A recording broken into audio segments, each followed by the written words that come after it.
Hello everybody, I hope you're having a wonderful day, and today I would like to share with you all my final thoughts on the collaborative work between Artisan Cutlery, CGRB, and Triple Stripe Knives. I'm going to tell you guys right off the bat that I really wanted to love this knife, but there are just a couple little things that don't really earn it a spot in my collection.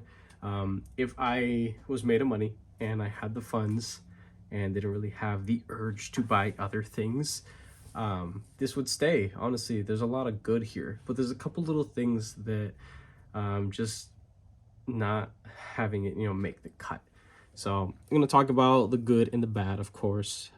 Overall, it's an excellent knife. And there is, again, a good bit of stuff to talk about.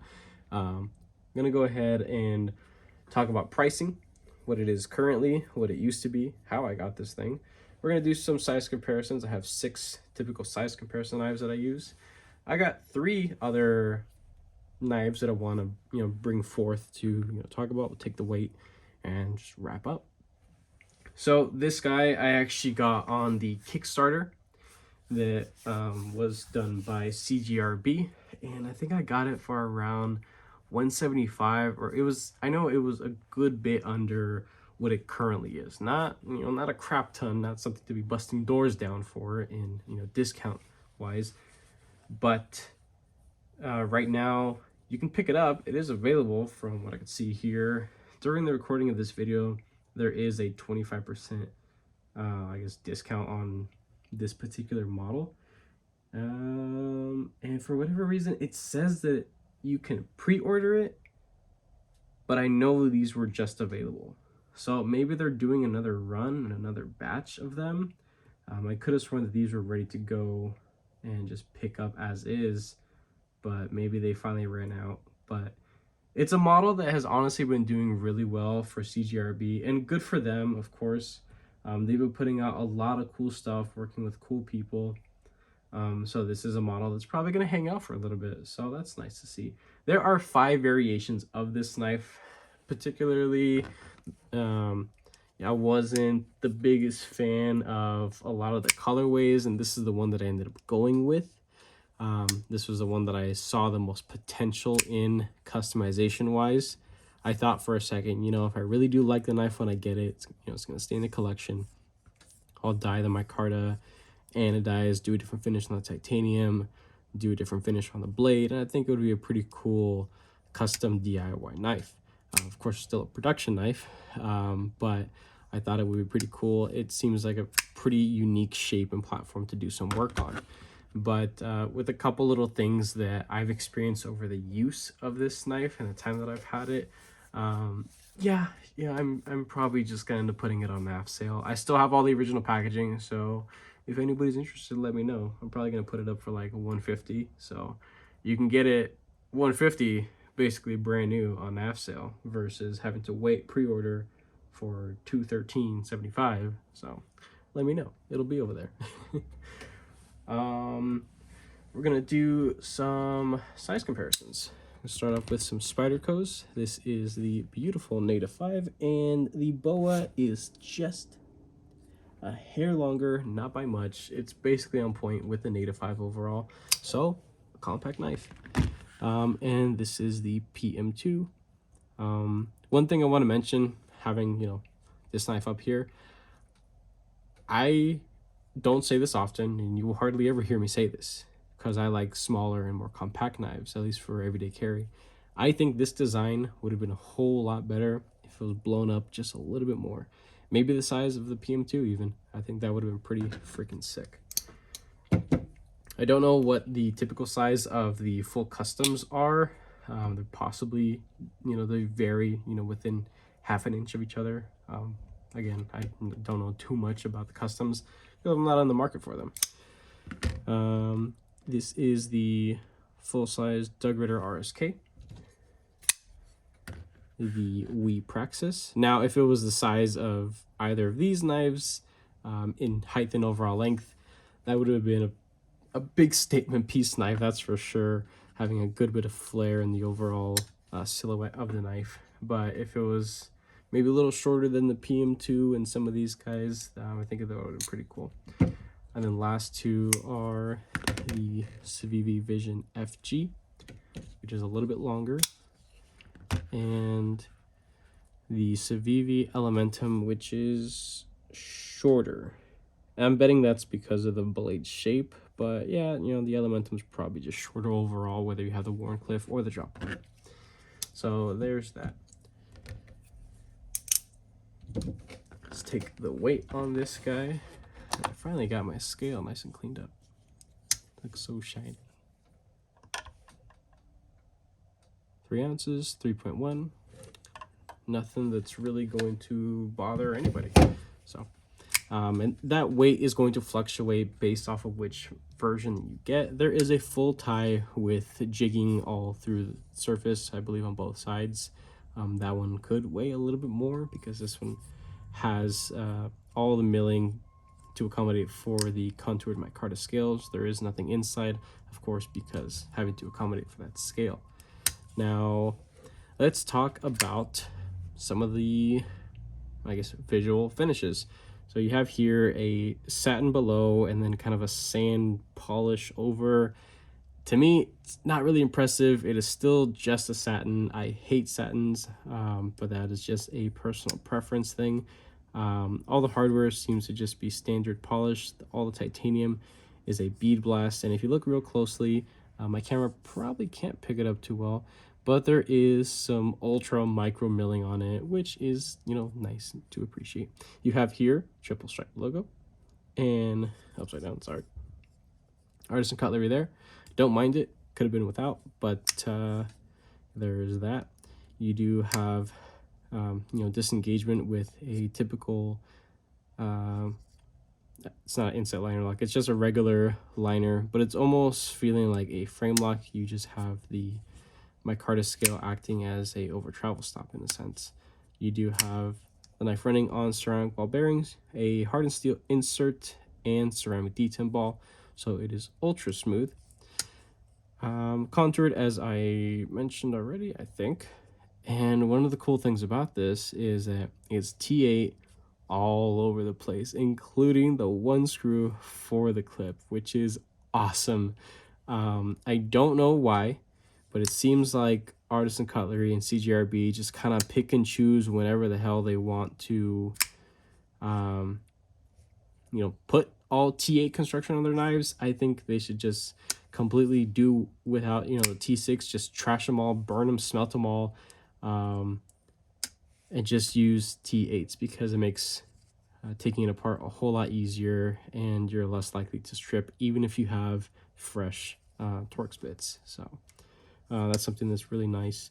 One thing that I wasn't a fan of is that you do have a non-captured pivot, so it spins, so you're going to need 2 bits to take it apart. It is machined and, you know, done well enough to where if you don't have the pivot, you know, just absolutely soaked and Loctite, it's not going to come undone on you, at least in my experience. I have been playing with this a lot. I have used it a good bit, but no like major use, honestly. I just kind of stopped using it after it lost its factory edge because I was like, well, you know, this thing is pretty darn thick behind the edge. I wasn't really the biggest fan of how thick it is, but I should have known that kind of going into this purchase, just based off of some of the pictures. You can tell that this probably isn't going to be the greatest slicer. Now, is it EDC friendly? Is it something that's going to accomplish majority of tasks day to day? Yeah, sure. It definitely is. It has a wonderful, just simple drop point blade shape. You have this scooped out here, so it's like a harpoon, and it actually feels pretty good. I know I complained about it a little bit on the unboxing, but I've grown to enjoy being in that little spot. Feels nice and snug. Now, people with larger hands and, you know, thicker fingers, that might be a little uncomfortable for them, but me personally, I don't mind. It's actually pretty good. The hole here, it's not just visual, you can actually get to it. It is a little bit on the tighter side, but for more people, for majority of people, it's probably going to be just a visual aesthetic thing. Now, it is nice that they did chamfer the hole on each side, so it's not super sharp, and of course the polishing, the light polishing that they've done to it is going to knock off that really crisp edge there. So multiple deployment methods. You have the hole as, you know, potential. You have dual studs, which are excellent. And my favorite part about this knife is actually the front flipper. Because of the width of the knife in hand and just the positioning of it, the quality of their jimping, it's excellent. It's actually done really well, and it's been one of my favorite ways to deploy this knife. It's reliable, it feels sharp enough, it is not uncomfortable. This is a knife and done fit and finish wise where I can fidget with this basically all day with no soreness or anything like that. So that's something that I thought was worth mentioning. One thing that I thought was kind of funny is that the relief cut is on the outside, so you just have this kind of awkward little pocket right there that stuff can get, you know, trapped in, but, you know, eventually, you know, you'd have to take the knife apart and clean it out anyway. So that is a real nitpicky thing there, but I know for a fact that they can do the relief on the inside. They should have. Also, you have some, I guess, comfort chamfering for your thumb. It does look like it's pretty tight, but honestly, for me, it's relatively soft and comfortable to disengage that liner there. And of course, just overall, the deployment and the action, it's pretty good, except one little thing. And this is something that I noticed after having this for a little bit, taking it apart, cleaning it, reassembling it, messing with the detent. So yes, I have disassembled. I have manipulated the detent to try to make it better, but I haven't been able to get it to where it has a really snappy, crisp, and clean open and close. Now, what I mean by that is, and I wish I had the editing skills and know-how knowledge to show you guys this, but the way that they did their detent hole in relation to the detent ball, it seems like they finished the detent hole a little too well, and it almost has the slightest little ramp around surrounding the actual hole. So the blade has a good bit of wiggle. It has a good bit of give, and it honestly feels and looks like a knife that isn't really finished that well. And I know this is going to be a really nitpicky thing, but I didn't get this knife sent to me for free, so I'm not numb to, you know, checking out hundreds and hundreds of knives and they all just kind of feel the same. I'm able to hone in a little bit more on what things really feel like and just playing with them and not even really looking at it, just to see what things feel like in relation to other knives by other manufacturers. So I'm not saying that this is a fault of the designer or how it translated to the OEM, but I'm just saying that CGRB and their finishing of the detent hole was done a little too well, and it's caused the blade to actually have a little bit of give. And me personally, I feel that when it comes to closing the blade, when it comes down and when everything finds its spot to finally, you know, lock up, it just kind of has this very unsatisfying like thunk, and in hand it almost feels like it kind of vibrates for 1/10 of a second as it closes. So it's just, it feels cheap. It really does feel cheap. It is still snappy, it is still quite smooth, but when it closes, it just has this rattly cheap thunk kind of sound and feel. It's something that needs to be taken in both of how it is when you feel it in your hand and what you hear. To me, it feels cheap. This could just be my unit, honestly. I'm gonna leave it to that. It could just be this particular unit. But based off of some of the other stuff that I've experienced from CGRB this year, it seems like they've flexed on so many other different aspects in their fit and finish work, but somehow still missed the mark on some things that should be, you know, beginner stuff, like, you know, like common sense things. So you want to have a nice sharp detent hole to where the ball immediately drops past that ledge and finds its home and just stays there. So it creates a nice and tight, you know, placement for the blade. There shouldn't be any kind of wiggle, but I think maybe they did that intentionally to allow the blade to, I guess, feel a little smoother, maybe to make it feel like it's already broken in. But this feels like a knife that it's past the point of being broken in, and almost like it's old. Like it feels like it's a really, really old and super worn knife, and that the detent hole has been just absolutely just obliterated by just having the knife for so many years. This is a knife I've had for, I think, only a month or so. And it just that finish work right there, based off of the detent hole, it makes the knife overall kind of feel a little cheap. So that was my main nitpick about this thing. And I don't know if, I believe it was Jonathan Shaw, the individual of Triple Stripe Knives. I don't know if he kind of went around to see what other OEMs were available at the time to be able to create the work that is, but possibly, and this is just me, it's just me just throwing shit out there, I'm thinking that this design would have been better executed by other people. So if it was done by We Knife Co., it would have been a whole lot better in fit and finish, but there would probably be some T6s on it, mainly on the clip, possibly on the body screws, and it would cost more. Honestly, it would be a nearly $300 knife, just because that's what, We does.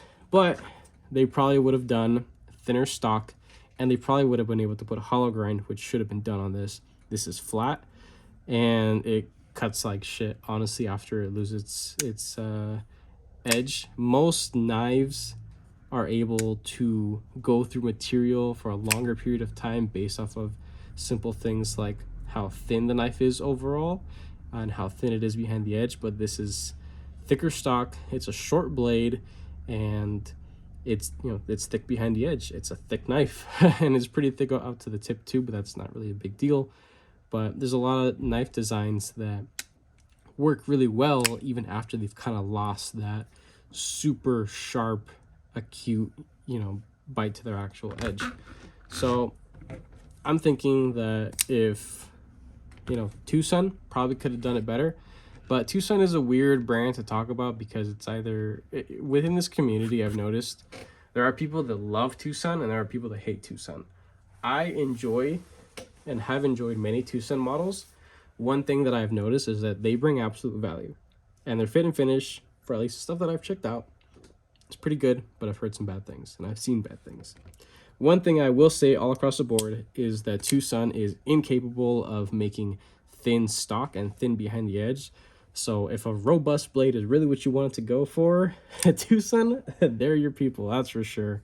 And they would have been able to bring it to the market a little bit more affordable. So there's that. They also do inlays of different materials. Another company that could have probably done a little bit better is Kubi. Now, I have only checked out one premium Kubi, so do with that information what you will. But I've checked out many other budget Kubis, just a couple, not many, but enough to have confidence to speak upon what they are capable of.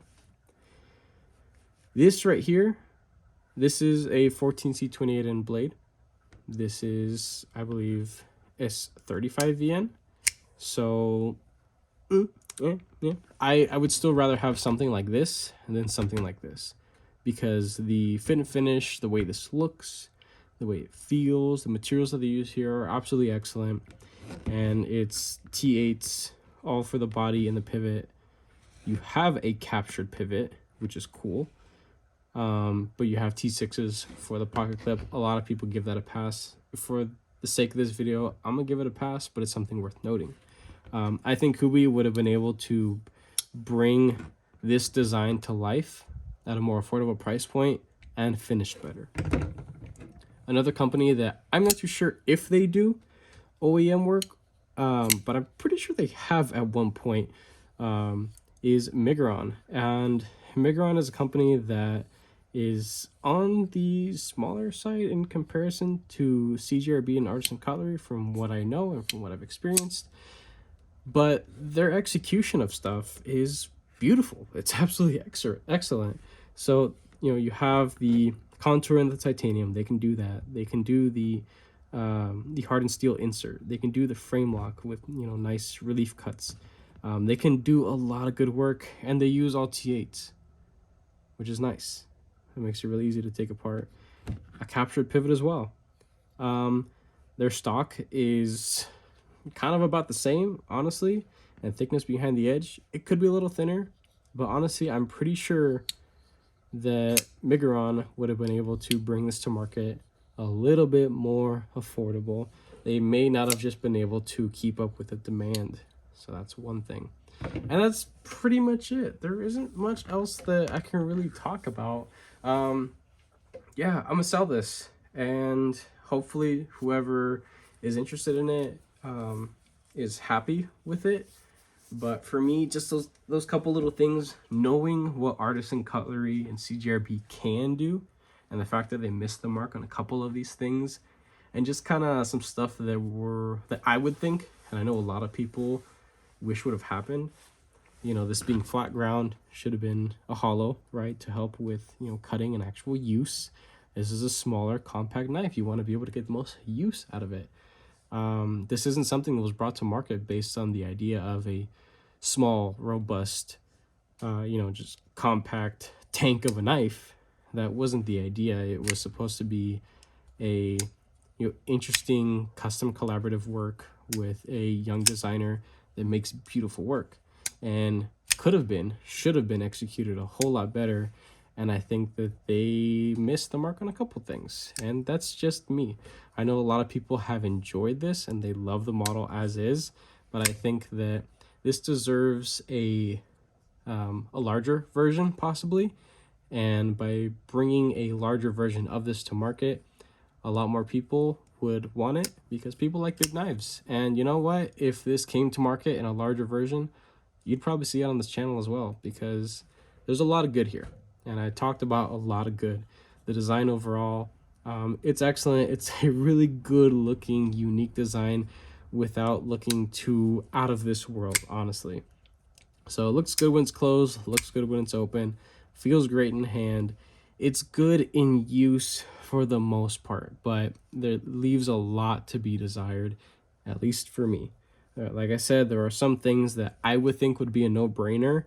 Having such a short blade, should have been a hollow, and then the finish of that detent hole, it should have been left nice and crisp, and let the customer wear it in on their own over time. So it shouldn't feel like this with just a couple weeks of use. So that amount of play, not the biggest fan of it. And again, it could have just been my unit, or maybe some people just haven't really picked up on that little thing in comparison to other brands bringing stuff to market around this price point, because this, at this price point, even still, is unacceptable, at least to me. So I know I'm being really nitpicky about that, but it's the full experience overall. I want this thing to feel amazing coming out as it does closing up. And again, that's just me. So that's pretty much it. I hope you guys enjoyed this video. If you did, go ahead and leave a like down below. If you are subscribed, thank you so much. I appreciate all your support and your patience, of course. If you are not subscribed, consider subscribing, because I have plenty more videos coming your guys' way. And make sure to turn on your notification bells, notified of new videos. Have a wonderful rest of your day.